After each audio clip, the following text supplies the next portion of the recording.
Hello, everyone. Jason Hagcomb here, back for another edition of Jason and the Gentleman, episode 60 to be exact, Josh. And of course, to do this show, I need you yourself, Josh, the gentleman of mixed martial arts, the gentleman, Josh Hill. Josh, 60 episodes, kind of crazy. We've been doing it for over a year and then some during these crazy times. But first and foremost, how are you doing? Good. I'm good, man. Just literally just got in the door, just finished teaching, and I'm good. I'm good. How are you? I'm doing well, trying to figure out these crazy weather situations out here as we're in that weird month where it's like shorts and then you got 8,000 winter coats on because it starts to snow and whatever. But yeah, but it's been a crazy time also in the realm of mixed martial arts, Josh, as busy weekend with a couple promotions having shows on, UFC, Bellator, even Eagle FC, and then this week the UFC gets going back out on the road in the UK with their first show in England in definitely over 2 years since this whole pandemic's been going on. But first, let's just dive into that UFC show from Saturday, Josh. Obviously, it was a big event. One of those fight night cards that you looked at on paper and it was going to definitely deliver, where a lot of people were kind of just sneezing at the event overall. Nonetheless, though, I thought this event really delivered. And then the main event, of course, we saw Ankalaev really just put on a solid performance that probably gets him towards that next in line for a title shot. Yeah, I only got to see a few fights. I was at a goodbye party for somebody, so I only got to catch a couple. I saw the main event, though. It went kind of how I thought it would go. It just Thiago Santos is a hard guy to get out of there, and you always got to be wary of his power. He's actually a guy that, like, I remember watching him when he fought Jones, and I actually thought he won that fight, man. He's a stud, and this. How do you say his name again? Magomed Ankalaev. Ankalaev, yeah. He's good, man. They look great everywhere. His striking was good, but you tell Santos was worried the takedowns didn't open up as much. And he just kind of didn't dominate, but he won everywhere, Yeah, it was one of those fights where I had it even through 2 because Santos still has that power and did drop Ankalaev towards the end of the second round, and I thought stole it, and then Ankalaev was kind of just like, I'm not going to strike with you. I'm going to use my grappling and find a way to smother you, take away that space, and just control the fight. It was probably the least entertaining fight on the card for some fights that were just bangers all through Saturday afternoon. But the whole point of this fight is now in the light heavyweight division, Josh, where it's a lot up in air, especially with the title being defended in June with Glover Teixeira against Yuri Prochazka. This division needs contenders, and Ankalaev 17-1, only one loss in the UFC, which was a Hail Mary from Paul Craig to get a late last-second submission. Like, Ankalaev, you could probably give him the next title shot. I don't think people will be upset with it.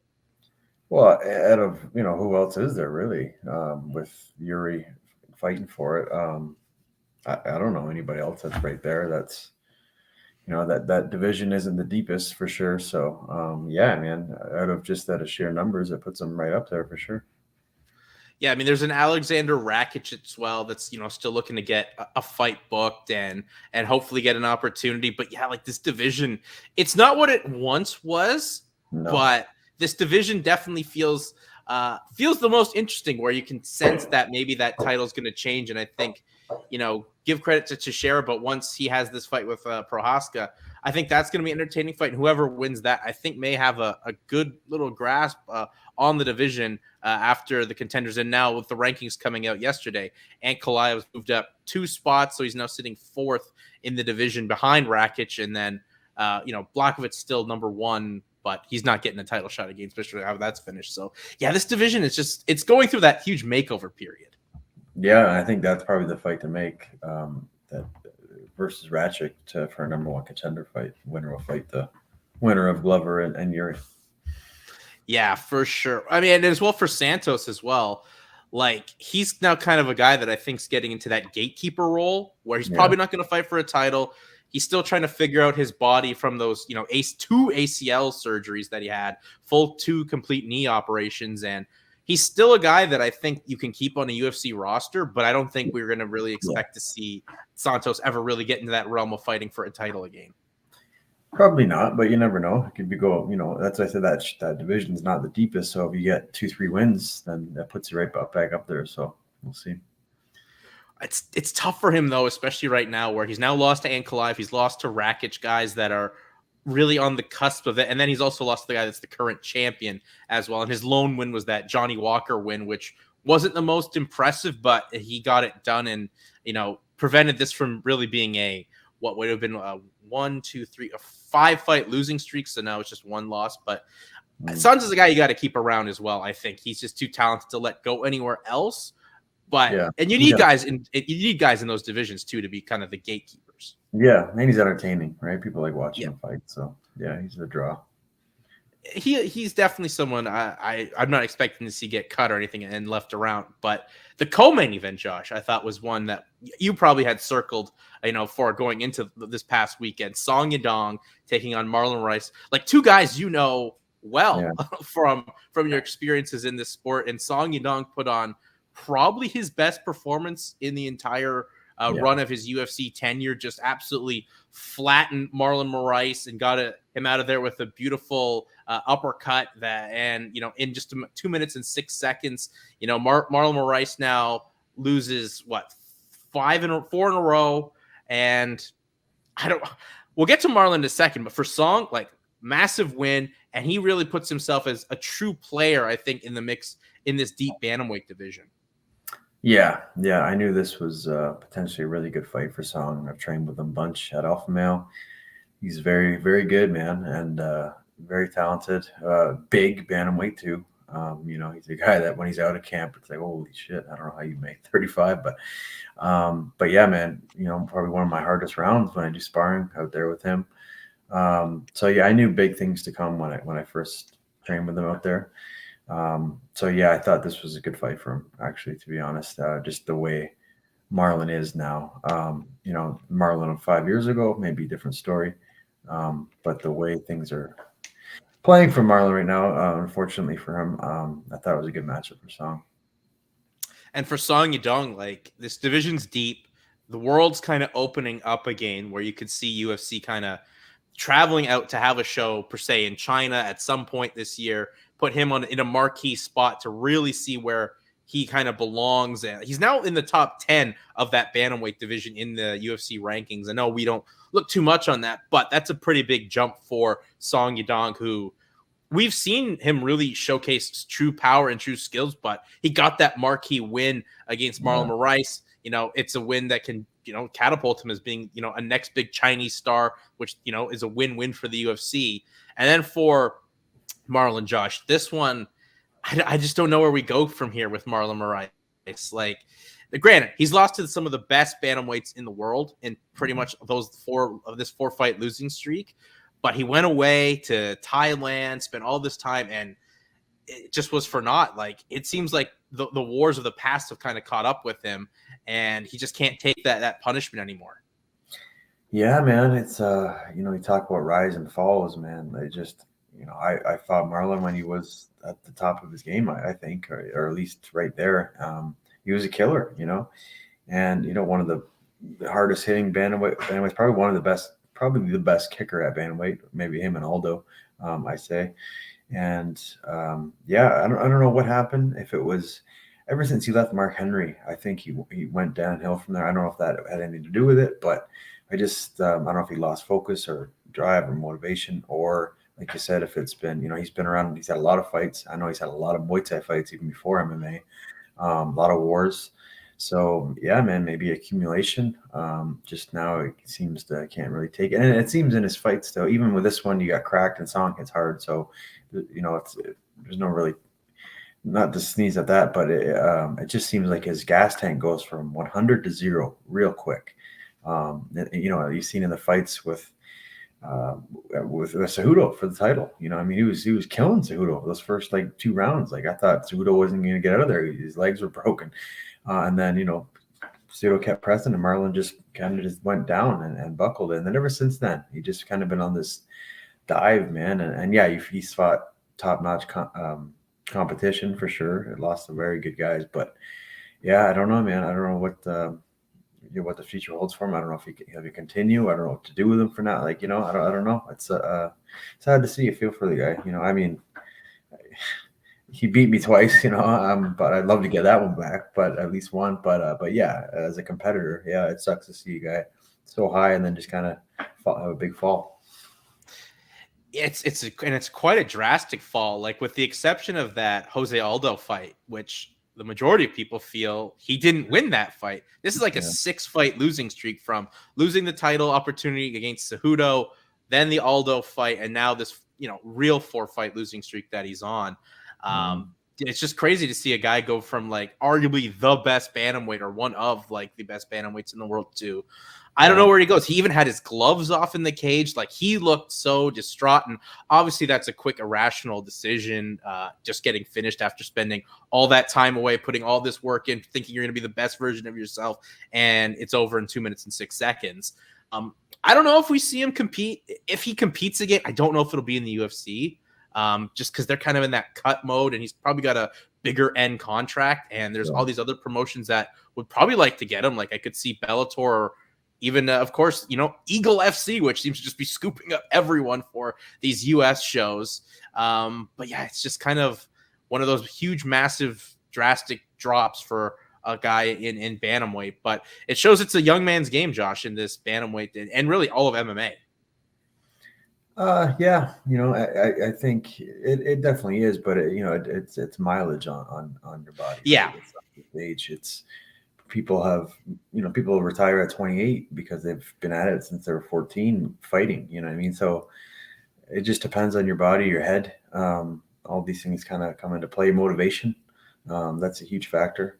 So all these things come into play. If he gets cut or released from the UFC, I could see him potentially going. Probably the first place I could see him going maybe is PFL up to featherweight. You know what I mean? Or like you said, Eagle, I could see that one too. Just because I know his manager, Ali, has obviously ties with those guys. So I could see that happening. It's pretty much Ali FC out there with that promotion. So I could see him there if he wants to go up in weight, for sure. Still don't understand why PFL doesn't have a bantamweight division, with how many talented guys are out there that aren't in a major promotion. But that, nonetheless, that's not the point. But yeah, I just feel like he's kind of at the end of the road here of the UFC. And if he wants to go, there's going to be other promotions out there with options for him. But it's definitely not the Marlon Moraes we're used to seeing. Just a couple of quick thoughts left here on the card, Josh. I don't know. Did you see Khalil Rountree's performance? I didn't know. I heard about it. I didn't see it. So the performance was violent, as Khalil Rountree is. He's one of those guys that's smart, using those leg kicks to the down opponent, but to the body where they're completely legal. So he got out Carl Roberson early in the second round, but then he gave this great impassionate speech about mental health, and he was in a dark place and he got out of it, thanks to MMA, and he was just trying to be an inspiration for a lot of people. Like, this guy at one point was 400 pounds, smoking packs of cigarettes a day, and then just had its switch, and he's had kind of some mental health issues, anxiety, like even retired for a split second, came back, and now put a great performance on, and is spreading a good message. And I thought his performance in the cage was great. His performance on the microphone was that much better, and makes you want to see Khalil Rountree that much more. Right on, man. Yeah, that's good. That's always good when guys talk like that and they're open about it. You know what I mean? And they kind of use their platform to spread, because everybody just sees the highs, right, in this sport, like when you win. And they just want to be your friend. You winner, but like they don't see all the shit that goes on in the background, right? In and out of the gym. So yeah, it's good to see somebody spreading light on that.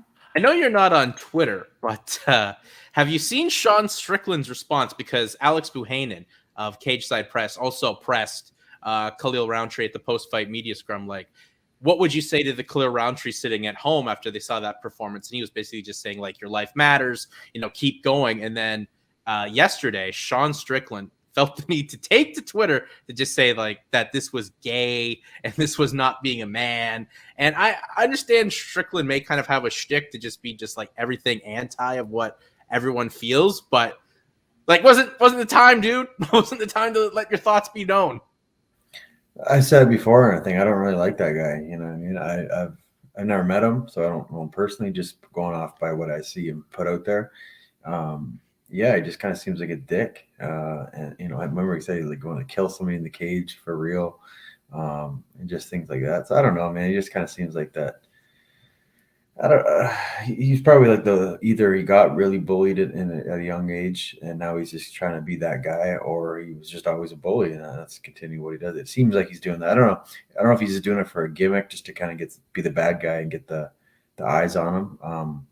But he comes off as a dick doing it anyway. I don't know. Maybe he's doing it right. Maybe that's why I'm buying into it.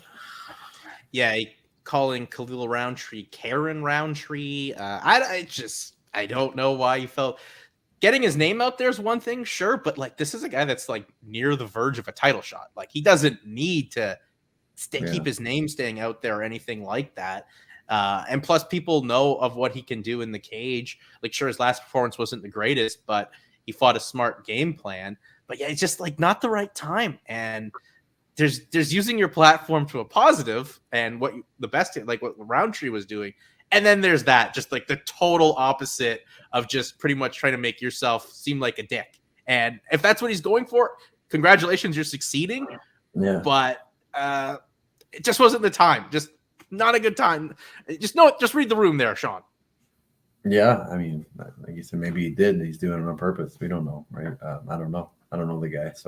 But yeah, it seems like a douche.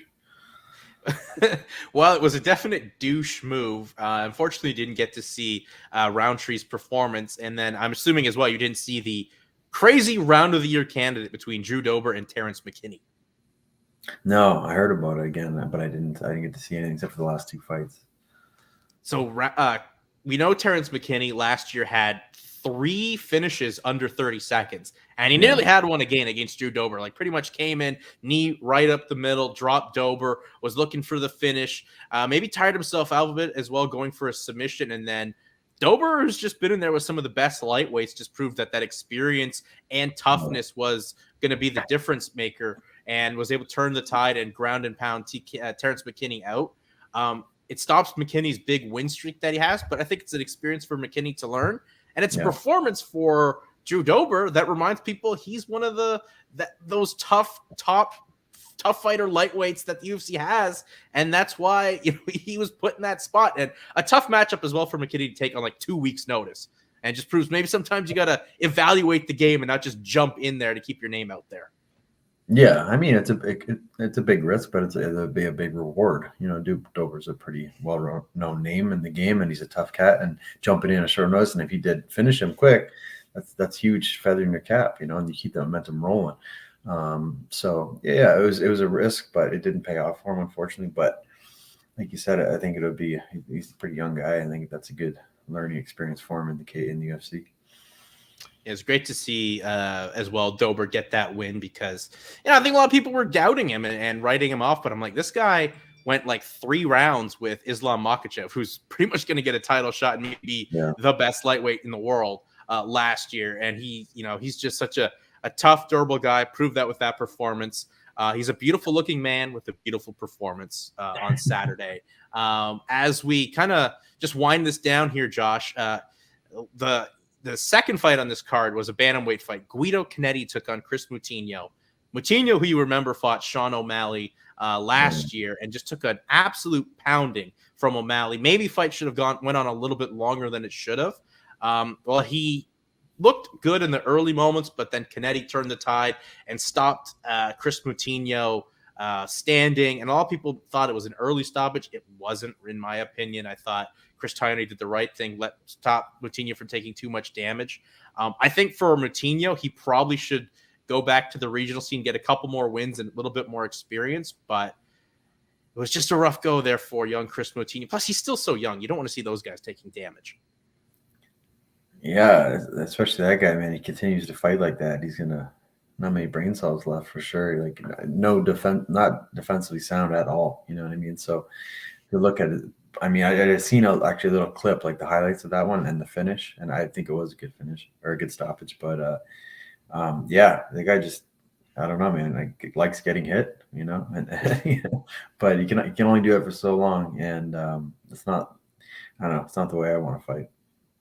No, and I know a lot of people are like, "Oh, he's a warrior. Look at him go out there." And I'm like, "That's Yeah, nice," but then you're not gonna. I'd like Chris Moutinho to, go to his family and remember them, yeah, especially with how young he is, and doesn't need to take that much damage. I think maybe he needs to reevaluate a few things. There are some good promotions where you could go back and get some seasoning before getting an opportunity for another big promotion like a UFC, Bellator, or whatever it may be. But yeah. yeah, just especially losing to the oldest bantamweight on the UFC roster at 42 years old, Guido Canetti. Is And he it was really kind of that a, old? it was, yeah, 42 years old, born in I thought he was like December of, maybe 37 or something. I didn't think he was that old.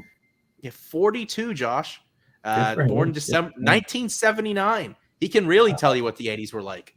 That's cool, man. Good for him, dude. That he's still kicking it and still winning and being competitive. So that's awesome. It gives us guys that are in our mid 30s hope. Yeah, well, I mean, as well, it's a fight that, the UFC probably made so their boy Moutinho could maybe find a way to get a win, and it didn't work out. But that's what happens in MMA, right? So these old cats just got some old tricks up their sleeves still. So Canetti gets the win, and yeah, hopefully Moutinho goes back to the drawing board. And then, Bellator also was going on head to head at that point, Josh. I don't know. Did you get a chance to see that Bellator card? Because for me, it was the most forgettable card of Bellator this year. Like, I had to keep reminding myself, oh yeah, Bellator is on Saturday.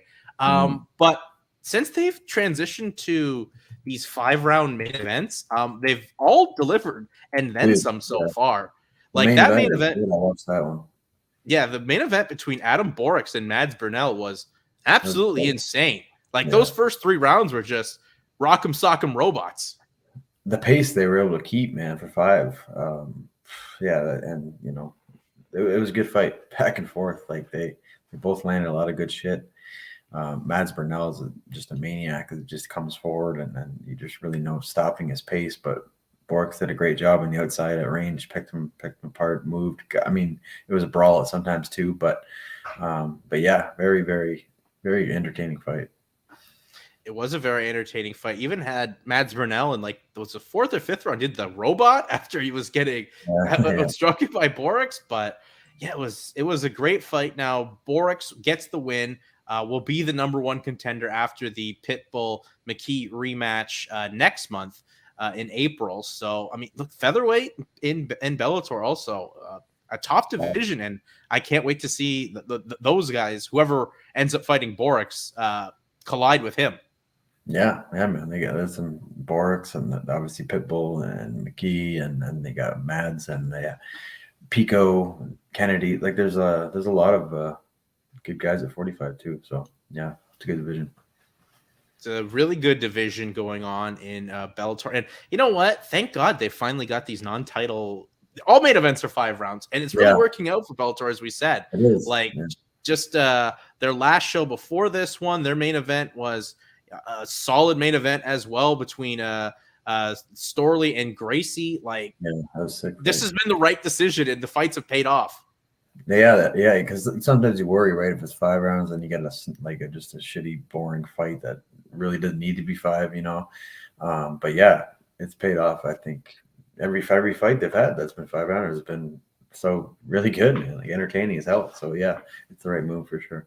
Especially that Storley Gracie fight where That it was got good. going in the 4th round. Like if Yeah, it had been just the old way, it would have been like, well, this fight's over. And, Mhm. we would have probably never remembered it. But that 4th round was a round of the year candidate as well for Yeah. me between Storley and Gracie. And, thank God they've gotten to this point where their main events have delivered and added something to the cards. And as we look down the card from last Saturday, that co-main event, Josh, light heavyweight fight, Phil Davis, Julius Ankalaev. A lot of people keep writing Phil Davis off, but this guy's still one of the best light heavyweights in the world and really just took it towards Julius Ankalaev there. Got a unanimous decision win. Davis just, with a y'all must forgot type of performance. But for Ankalaev, I wonder if Bellator's kind of rushed him a bit. They kind of just threw him into that tournament as an alternate. Things didn't go his way. He's now up here against some really big level competition in Phil Davis, a former champion in Bellator. and of course, had a solid run in the UFC. I just feel like maybe we pushed the buttons a little too quickly to get Ankalaev up in the top. It's possible, yeah, but he was the alternate, right? So they had to kind of use him when he didn't. He fought Nemkov, and he dropped Nemkov. Had him really hurt, and if Nemkov wasn't so durable and tough, that if anybody else, they might have got that stoppage, right? So he's definitely proven that he's capable to hang with the top guys. It just, he's fought two killers, man. Phil Davis is hard to fight if you're anybody, and you never look good against him really either. So it's just one of those fights, man. Two really good guys, and just kind of he didn't come out on the right end. It was one of those fights as it was going on. You could kind of just see Ankalaev is just breaking a little bit, like mentally, like, oh my god, like just realizing like there's levels to MMA, like just it coming to the realization there. Hopefully he can come back because he is a young face that Bellator is fully invested in. But maybe, step him one tier down a bit from some guys. I think we kind of want to see him get his confidence back.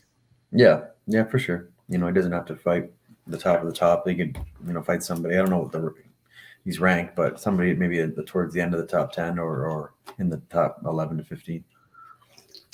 Yeah, well, it'll be interesting to see where Bellator goes. And like I said, this was a rough card in terms of trying to remember about it. They didn't have a lot of big names on it, but Bellator, they're gearing up for a huge April, like arguably one of the biggest months the promotions had with that McKee Davis fight, April 15th. And then the following weekend, there's like a Friday, Saturday set of shows with the debut of the Bellator Bantamweight Grand Prix. And I think if anyone's followed the sport, we know how deep that division is all around, especially in Bellator. And I think we all can't wait to see those bantamweight fights get going. And in Hawaii, like they're finally back in Hawaii. Back in Hawaii, man. Yeah, that's awesome. Three awesome cards in April, and yeah, man.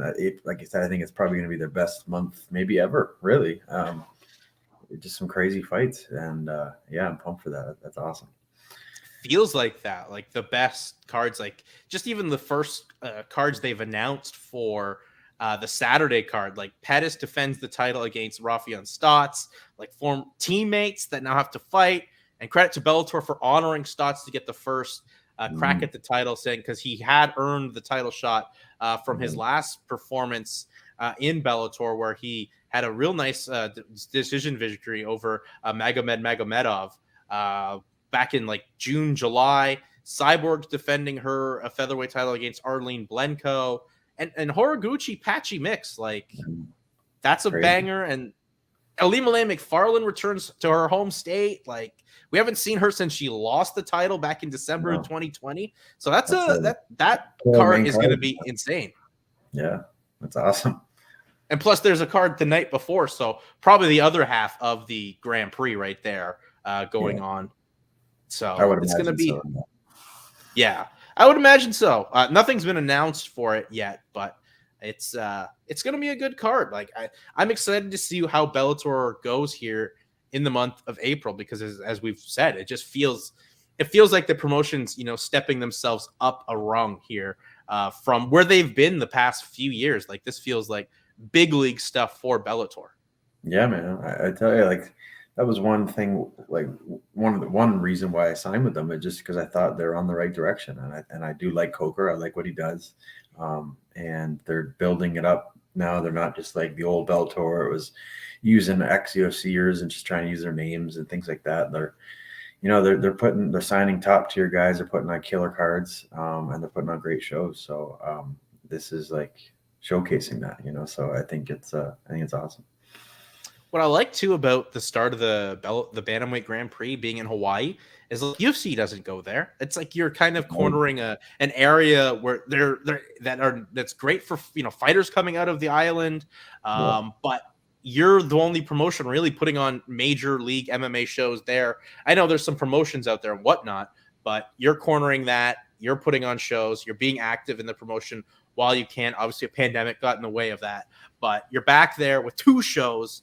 And they look to be just fantastic as Bellator is gearing up for a big spring into the summer. Like after April, like it's another European vacation for them in France and England. And yeah, London and France. And they were just in Ireland, so they're going all over the place again. So it's cool. It's cool to see. It's awesome. Only thing I just wish is they wouldn't put some of these cards head to head with some of UFC shows.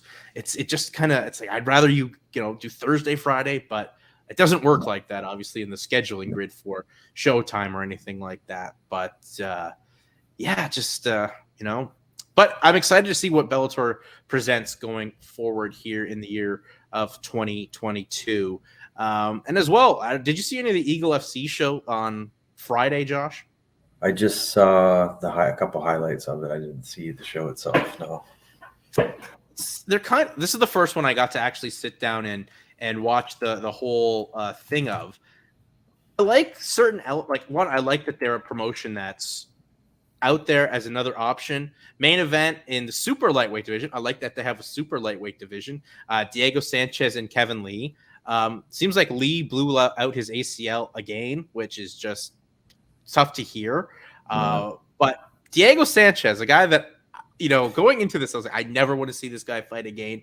He actually looked relatively good that I'm willing to want to see him fight again. So Diego making those changes, going to a new camp, getting away from Joshua Fabia. It wasn't the nightmare of old, but he still proved that he's so competitive and durable and still never been submitted in a professional mixed martial arts fight.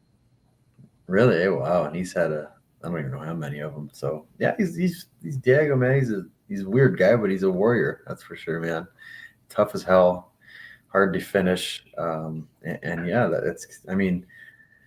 I like seeing guys like go out when they want to, not because they have to. So if he's still fighting and he still loves it and he's still relatively competitive and facing a guy like Kevin Lee and going the distance with him, he obviously tells me he's still competitive.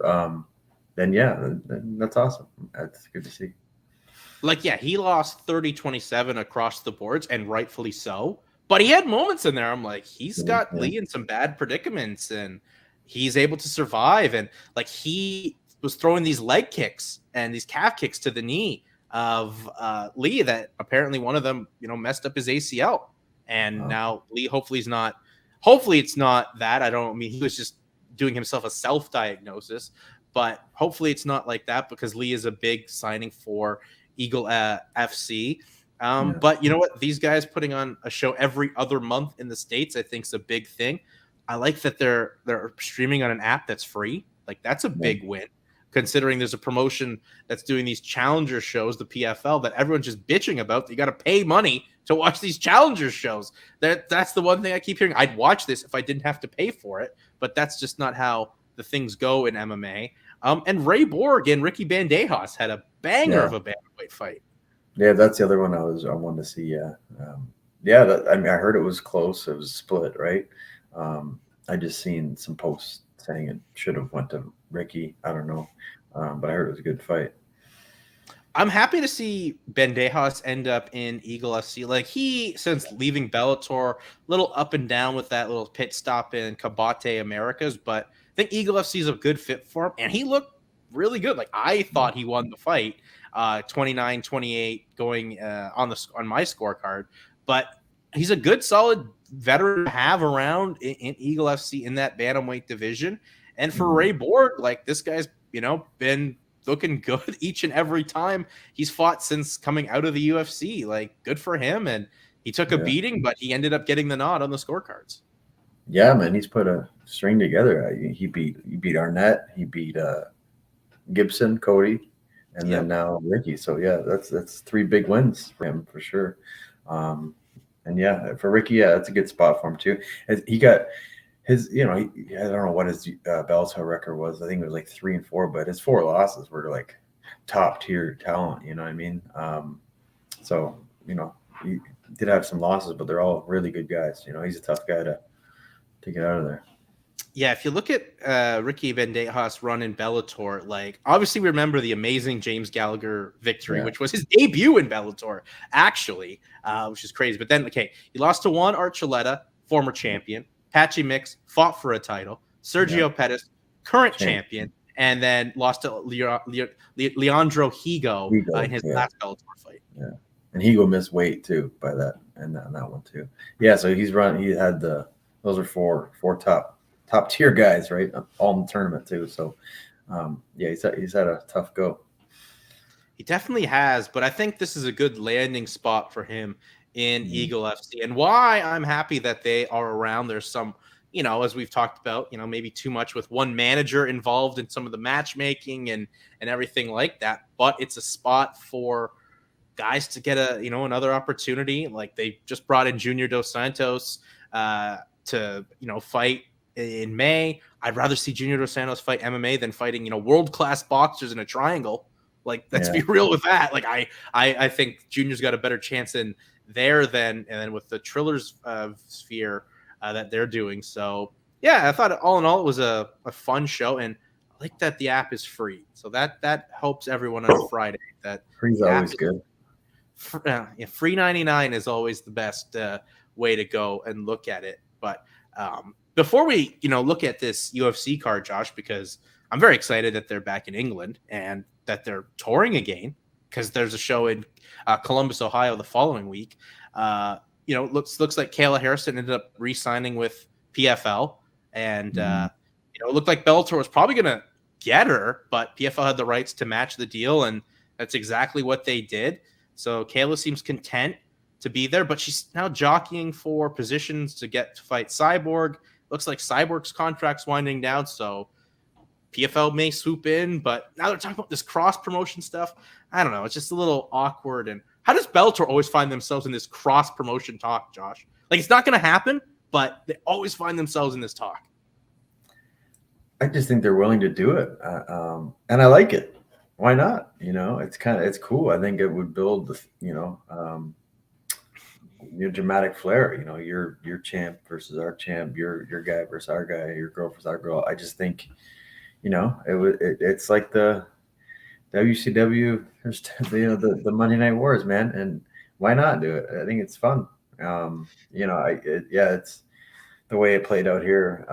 She went with PFL, but who knows what's going to happen? But I'm all about that shit.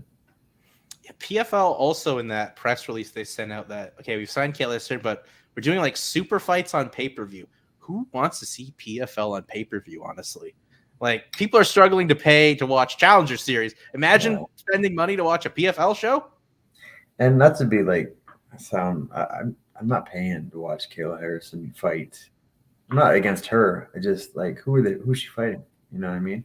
If she was fighting Cyborg, that's a huge fight. If she's fighting Nunes, I know that they were teammates. That's a huge fight. But yeah, somebody like that, it's worthy of paying, bigger bucks to watch it. But yeah, fighting the current and the people she's fought in the PFL, man, it's just like nobody's gonna pay for that. I think the plan is she's like gonna fight someone of like that Cyborg level, but we're also just hypothetically talking that she's gonna fight. Like, I think we're thinking she's gonna fight Cyborg. Like, that's pretty much the person we're talking about that she's gonna fight on pay-per-view. But like, Cyborg still inked up with Bellator, has like a fight or two left on her contract. Gotta let when that comes out, and this is MMA, where that could be a year. Who knows when she gets another fight after this fight in April, even if that even comes through, because injuries, whatever, get in the way and knock things out. But if you really wanted to fight Cyborg so bad, unfortunately in her contract that Bellator or PFL could instantly match the deal, and they did, because they know the value of her for that promotion in particular.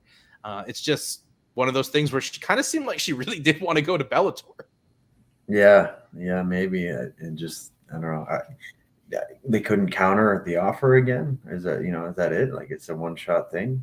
Kind of weird. I think it's kind of like that, yeah, where it's like, hey, where there's here and that side that has the option to match, and if they don't match, then congratulations, you've got a new fighter on your roster. But if they do match, then I guess PFL, they matched, they get her back, or I guess Bellator probably had a chance to, and they're probably like, all right, we're not gonna go for it or anything like that. So for Kayla's sake, like, okay, it's great. You're fighting, probably going to win another $1 million.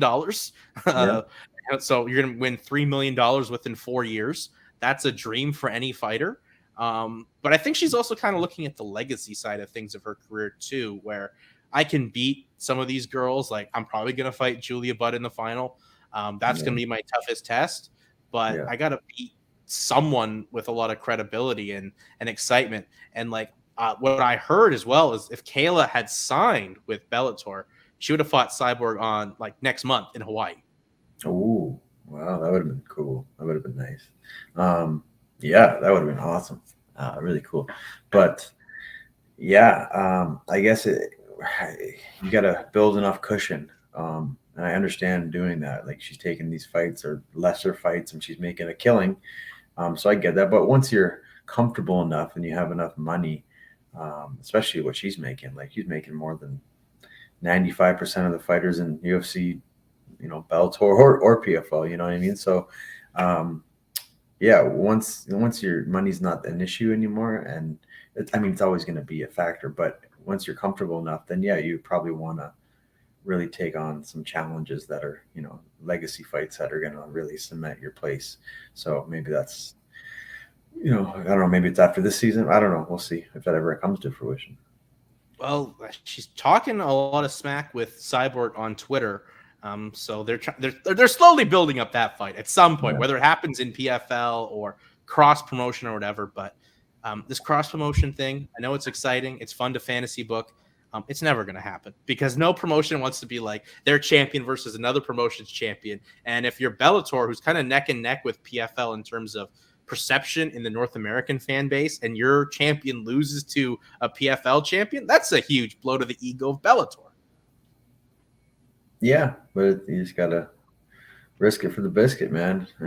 Have faith in your champ, and just see what happens. But yeah, I get it.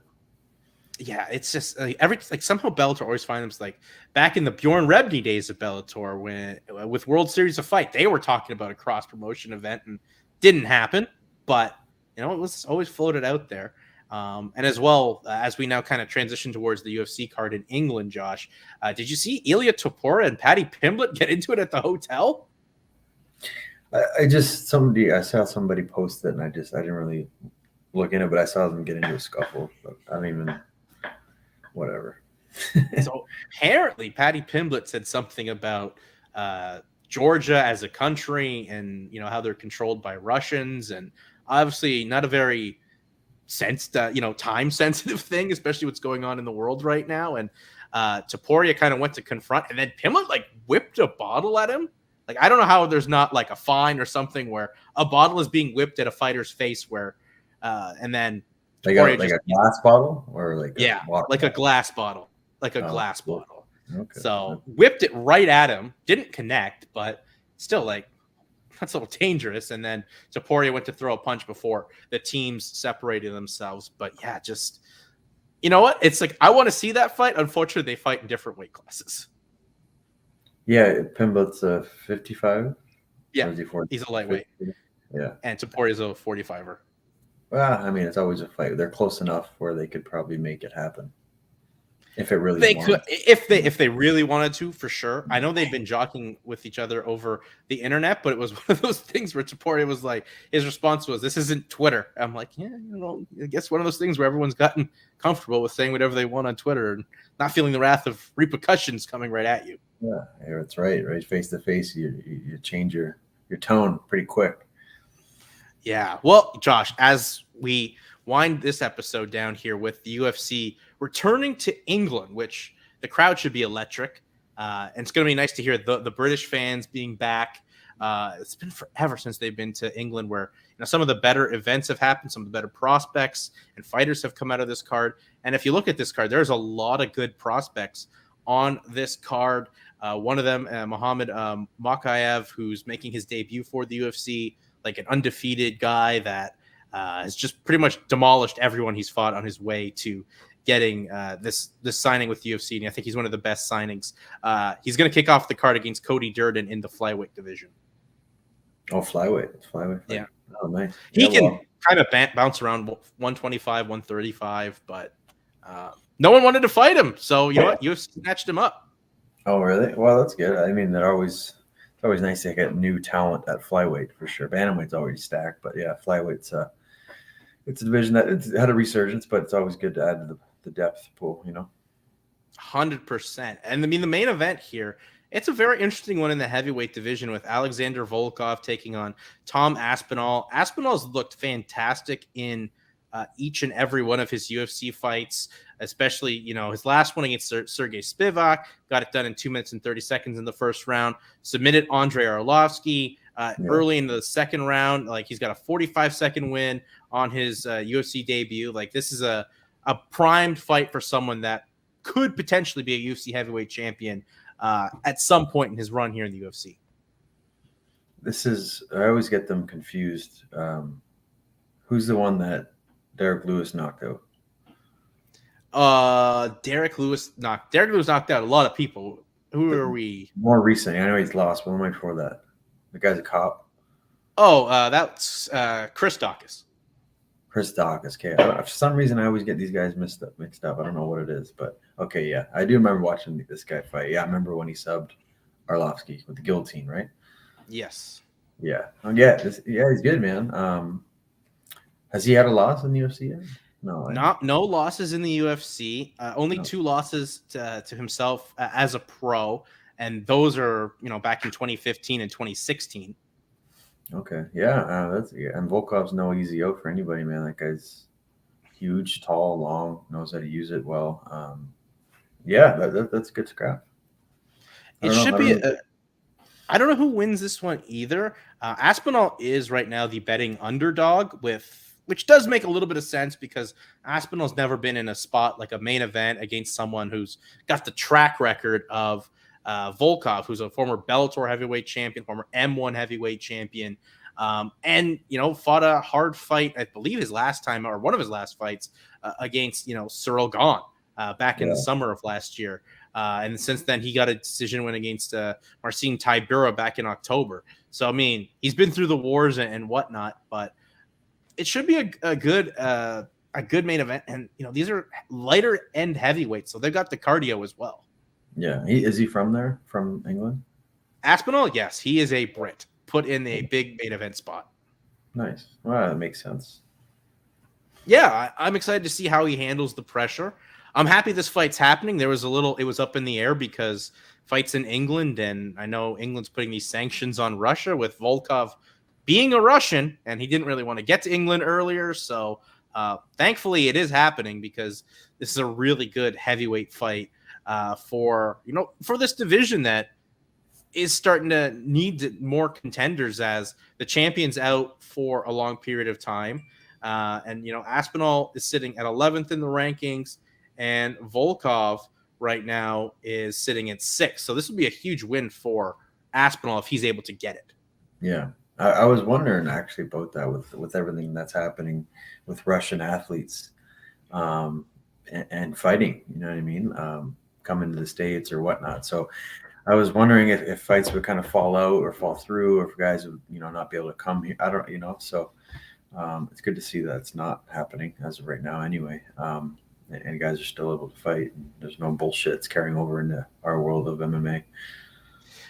Well, MMA lives in its own little world, apart from anything. But I think they're trying to get a lot of these Russians to the States or wherever these cards are, like way in advance before these sanctions come on in. And I feel bad for these Russian fighters or anything that don't really have anything to do with what's going on. They're just feeling the wrath of it, unfortunately. But I think they're just trying to bring them into wherever these events are being held way ahead of time because a couple Russians fought last weekend in the UFC. Of course, Eagle FC. Maybe Eagle FC is just going to be the home of Russian MMA for the time being. Yeah, maybe. They just got to get them into the States, right, before it might not be possible if that happens. So, we'll see. I guess only time will tell, but hopefully it doesn't. We even got a Ukrainian on this card, Josh, in Nikita Krylov taking on Paul Craig in one of the very entertaining prelim bouts. I didn't know Krylov was from Ukraine. That's cool. It's also like UFC took there's his name on the graphic. They took his flag away. He's just like the world. I don't understand this. They wouldn't let one of the fighters last weekend Javid Basharat, who's from Afghanistan, but like trained in England. They took he represents the Afghani flag. They wouldn't let him walk out with the Afghani flag, first of all, which I'm just like, what? I don't know. They wouldn't let him do it. Is Afghanistan still a hot button issue? I guess with what's gone on with the Taliban coming back. But like, come on, UFC, like let the guy walk out with his flag. That's some scary shit going down that path, man. Because you're painting a brush, the whole country of these people. You know what I mean? There's not a majority of people aren't those people. You know what I mean? So that'd be like saying anybody from Germany is a Nazi. Yeah. It's stupid. I don't like that. Yeah. If they're starting to censor, not pushing guys' flags where they're from, and just because there's, trouble with that country, like that's some bullshit, man. Yeah, it was not a great story to hear, or like Brian Kelleher wanted to come out with like a "We Are All One" banner, and they were like, no, absolutely not, for when he fought at UFC 272. They're like what? Why can't he come out with this? Don't you want like a positive message to be sent out here? There's nothing to gain from Kelleher other than like a positive message being sent out. No, just stick to your crypto shirt. Yeah, wear that crypto shirt and you'll like it. Like nothing, no personalities, no nothing. We don't want any of that unless we give it the okay. But yeah, this card also, like, it's crazy that it's actually happening, because it's supposed to happen in September of last year. Then obviously COVID got hot again, so kept it in the States. Then it's like, okay, we're gonna have it here for this week in March, and then the arena roof got ripped off because of like insane windstorms. It was like, are we even going to get to have it there? And then now all what's going on with the world and trying to get some of these, Russian and Ukrainian fighters over here, and even an Eagle FC, I have to say, Henry Cejudo kept calling Russians Eastern Europeans, would not call them Russians.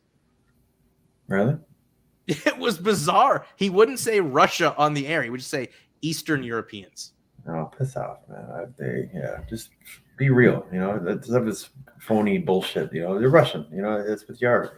You say it how it is. It's in life. It's like, it's not like Eagle FC's shy. Like, yeah, they're Russian. Like, here's the graphic. He's from Russia. They literally announced him from Russia. Things Russian. Like, fuck. Your promotion is basically Russian. Your promotion is Russian. Christ, you're doing an event in like a couple of weeks in Russia. Like, seems to be the game plan. America, Russia event. America, Russia event. Like, that's their plan for this year. I don't. It was just like, you can say Russia, Henry. Like, I know what they've done isn't the greatest look in terms of a worldview, but we can say the country name. Yeah, no shit. Christ, Henry Cejudo. But yeah, this also has, back to this UFC card, a interesting featherweight fight. Dan Hooker dropping back down to 145 pounds, taking on Arnold Allen. I mean, Arnold Allen's 17-1 as well. Like, this is a big fight for Hooker, trying to reestablish himself, and here for Allen to establish himself on a big stage. Yeah, that's a big fight, man. That Allen's won, I don't know how many in the UFC. He's on a roll. But a name like Hooker will definitely catapult him up there. And yeah, Hooker dropping down to 40. That's crazy to me that he's making that weight class, because didn't look like a small lightweight either. I've heard he's still got some work to do to cut down to 145. I'm sure he does. I'm sure. Yeah, it's now it's Wednesday over there right now, so he's got to find a way to. I've heard from when I saw earlier today, it was like 15 to 16 pounds in that realm to cut down to. So that's still a bit of work. I know his coaches didn't want him to make this weight cut. He did a test cut, made the weight, but maybe that was the help of being at the Performance Center in Vegas. Don't really have that there, so it's going to be interesting if he does make the weight. If he makes the weight, good for him. But how much is he going to be depleted by? Yeah. At what point is it going to be, not worth it? And your ability to take a shot too. You've seen that many times where guys, they can't take a shot because their body's drained, man, of everything. So hopefully that's not the case. Hopefully he can make it healthy and then still perform well. But we'll see. Yeah, and I mean, Arnold Allen, it's not like he's an easy guy to get on through. I mean, Allen's spending time training at TriStar, still undefeated in his UFC run as well. And he's been in the UFC since 2015. So he's been very active. He's been as much active as possible. Pandemic obviously gets in the way of that. But I don't know, it's one of those fights that I'm really excited for, and hopefully Mr. Hooker can make the weight. As well, Paddy Pimblett gets a chance to shine in his second UFC fight against here, Rodrigo Vargas. I mean, this is a guy UFC obviously feels can be a next major star from the UK or from across the pond, like a Conor McGregor. Yeah, they're trying to build him up, and yeah, we'll see what happens. I don't know anything about the guy he's fighting, so we'll see if they give him somebody that's a good stepping stone for him, or if it's a tough test. I don't know. Well, you never know, right? Like those Mexican style fighters can always make it a tough fight, and Paddy Pimblett did look like he had a rough going early on against Luigi Vendramini back in his UFC debut in September, but ended up getting the finish in the first round against him. So I don't know. I think we're all interested to see what Paddy Pimblett can do, and I know that entrance will be crazy. But yeah, this is a really good card, and as well, with it being in England, Josh, this show's starting at noon. Oh, nice. Well, is that the main card or just the prelim? The prelims start at noon, and then I think the prelims or the main card would start like 3, 4. Nice. Okay, good. Well, I like those sometimes. It's a good change. Have you noticed? I mean, obviously, you didn't get to watch much of the fights from UFC last Saturday, but it seems like they're making the change of these fight nights starting at 4 Eastern if they're in Vegas or whatever, instead of like 7 o'clock. And I'm like, this makes the viewing experience 10 times better because I don't have to wait till 11:30 to 1 a.m. for a main event to end. And like, sure, the fights were great and made the event that much more enjoyable, but an earlier start time, the better. And with these 4 o'clock start times too, it's just no waiting around. We're getting right into the action. It's not even, it's just, hello, welcome. Here's our first fight.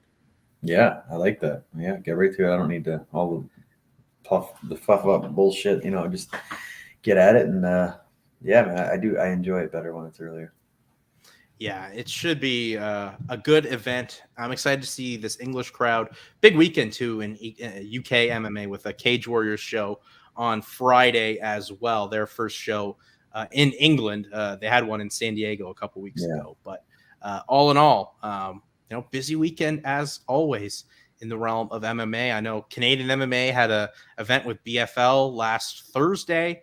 Kyron Cameron lost, unfortunately, there to Dario Sinagoga in a really good fight, all in all, things said and done.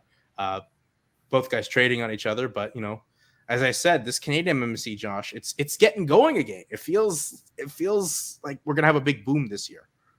Yeah, good. I need it. 2 years of nothing really, or just very limited things. Yeah, man, that's awesome. I think these organizations are gonna start popping off a lot of shows. BTC's busy this year with 5 more shows. So BFL will be the one. You got Unified putting out shows. You got out east with the FLA now starting shows up again. So yeah, it's all kind of east to west is kind of covered, and Canada is back on the map. And they have like game plans of how like when the next show is going to be after said show happens. Like we knew BFL after that show, they're back in like a couple weeks with April 28th. Unified's like May 6th in Calgary. And then, of course, BTC with us, we're back in June, beginning of June 4th. And FLA, they've got like 3 shows lined up for 2022. They got April 30th, one in June, and another date that they're trying to figure out. But, as you said, Josh, west to east, the scene is popping now in Canadian MMA. And that's great. Like, I feel like the boom's going to be there. And there are a lot of talented guys that not a lot of people know about that. With being more active, they're just going to only get better and get those looks. Yeah, for sure. Get more chance to get experience and get some wins. And then, you just need somewhere to dance, man. Exactly. Well, plenty of landscape opportunities out in Canada, plenty of opportunities throughout the realm of MMA, and just MMA is just getting into that mood where it's getting super busy. We have only this weekend and next weekend with the UFC with the first week of April. They're off. Take a nice little break just to gear up for WrestleMania, Josh. No, yeah, nice. I haven't followed anything about this in the last year, so I have no idea. You just need to go into it with a blank mind and, pretty much realize if you fought MMA, you can main event at WrestleMania. Yeah, that's what I've been hearing. Yeah. Unfortunately, as well. but Yeah, yeah, I've not had any time to follow it or whatnot. So I'm two blind. nights. Two Two nights. nights as well, Saturday and Sunday as well. So um, I'm not a Right on. fan of the 2 night thing, but does not make the event 17 hours, so that helps Cool. as well. Yeah. And before we go, I mean, I got another sad note, but unfortunately, the late greats now, Scott Hall, Razor Ramon, Yeah. passed away. That's Yeah. just that's just a gut blow for anyone that grew up in like the 90s, because Yeah. what an influential man. Yeah. It sucks to hear that one, man. For sure. I was a big fan, like so many people were. I think he played such a intricate role in when him and Nash went over to WCW, right? And then the whole thing started, and then NWO started, and then Monday Night Wars. So he played such a huge role in wrestling in general. So yeah, huge loss. It sucks to see that, just because, especially like the road he went down for a while. He was at a really dark place, and with the whole Jake the Snake thing, you got to see him kind of come out of that, and it was awesome, and get his life back, and he was doing well. And then now this shit happened, and it's sad, man. He definitely is someone that changed the game, like going over to WCW, and then with him going over there with him and Kevin Nash, pretty much WWF now was like, we'll create guaranteed contracts. Like now people can actually make money for sacrificing their bodies on the line. And I was thinking about this too, like him and Nash are probably like the greatest free agent acquisitions in the history of pro wrestling.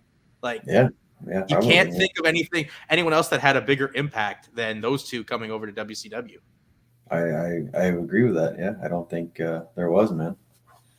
Yeah, plus like Scott Hall was just the epitome of cool. Like whether his promo style, how he walked, like anytime you had a toothpick in your mouth, you wanted to just flick it, like how he did. Like he made the toothpick flick thing super cool. Of course, the legendary ladder match with Shawn Michaels at WrestleMania 10. Like a guy paved the way for so many other guys. One of the smartest minds, and just a real gut blow for people that grew up in the 90s watching pro wrestling. So my condolences, and I'm sure yours as well, to the Hall family. And just a sad way to end the show, but we definitely had to say, rest in peace to the late, great Scott Hall, a.k.a. Razor Ramon. Yeah, for sure. In honor of Razor, for sure, man. Yeah. Well, Josh, we'll wind this one down, and we'll talk again next week to, recap the craziestness that is the realm of mixed martial arts. So for my broadcast partner, the gentleman Josh Hill, I'm Jason Hagholm. Peace out. We'll see you all next week.